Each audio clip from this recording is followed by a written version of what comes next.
Bonsoir, c'est François à bord du trimaran SVR Lasertig. On est dimanche 2 mars et malheureusement on fait cap au nord et on revient vers Concarneau. On a navigué donc hier au large des côtes portugaises pour une tentative qui paraissait prometteuse. Les conditions météo étaient plutôt favorables, ce qui ne nous était pas arrivé depuis quasiment le début du stand-by. On savait par contre qu'on avait, et on le savait depuis le départ, qu'on avait des conditions difficiles au Cap Finistère avec du vent très fort. On a essayé de trouver le moment le moins pire pour passer et on a fait tout ce qu'il fallait pour essayer de réduire la toile et de passer le plus en douceur dans cette zone avec du vent fort. On n'a pas été déçus, hein. On a eu 40 nœuds de vent établis pendant quelques temps avec quelques rafales à presque 50 nœuds. Et puis surtout la mer qui va avec, une mer très courte, très creuse, ce qui fait que c'est traumatisant pour les bateaux dans ces conditions-là. On avait, je pense, largement passé le plus gros, hein. On était quasiment au niveau de Cascais au Portugal, au niveau de la moitié du Portugal. Quand dans une vague probablement plus grosse qu'une autre, on a cassé notre accroche de foil sur le bateau, ce qui fait que le foil est remonté. Dans des conditions de mer là, qui étaient vraiment pas faciles, donc on a essayé de sécuriser comme on pouvait le foil, mais on ne pouvait pas le sécuriser complètement, c'est-à-dire le remonter complètement en position haute.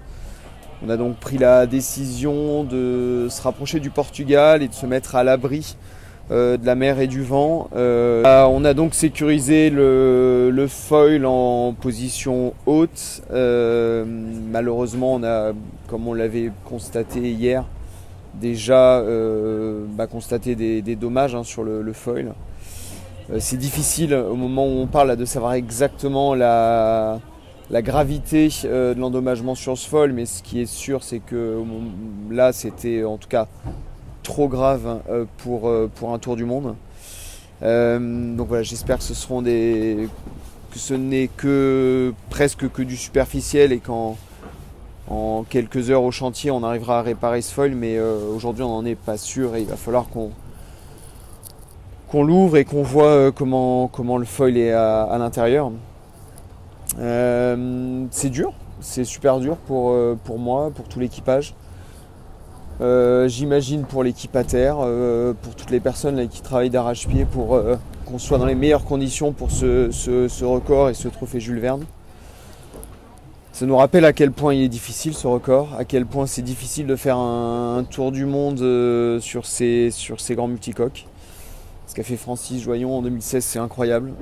Il a réussi à tout aligné, il s'y est pris à plusieurs reprises lui aussi, sur plusieurs saisons.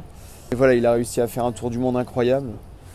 J'ai eu cette chance aussi. L'année suivante, en 2017, j'ai eu la chance de faire un tour du monde en multi, en solo, un peu moins vite que lui, mais rapidement quand même. Et depuis, j'ai progressé, toute l'équipe a progressé, on a tous progressé, et pour autant, le défi reste immense. On voit qu'il faut beaucoup de travail. Il faut qu'on continue à travailler, il faut qu'on continue à tenter pour être à la hauteur de ce trophée Jules Verne, qui reste un défi incroyable que peu de marins arrivent à faire et qui aujourd'hui nous échappe.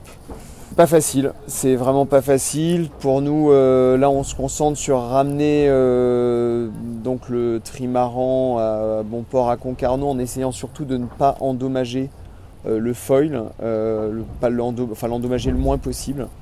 Toujours difficile de savoir comment une fissure peut se propager dans un foil.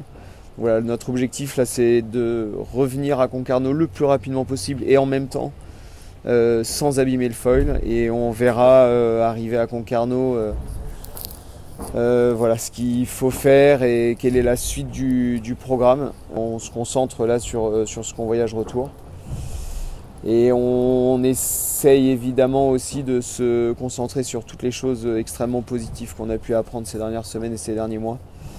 On a vraiment beaucoup bossé, beaucoup travaillé, on s'est beaucoup entraîné. Et ça, mine de rien, c'est hyper important pour nous, pour la suite, pour le bateau. Il y a plein de belles choses à tirer de tout ça, même si forcément, dans l'instant et sur le moment, il y a eu une énorme déception sportive. Voilà. Et ben, on revient à Concarneau, on essaye de vous tenir au courant dès qu'on en sait plus exactement sur les dégâts sur ce foil et on espère à très bientôt pour des nouvelles plus positives que celles de ce soir. À bientôt.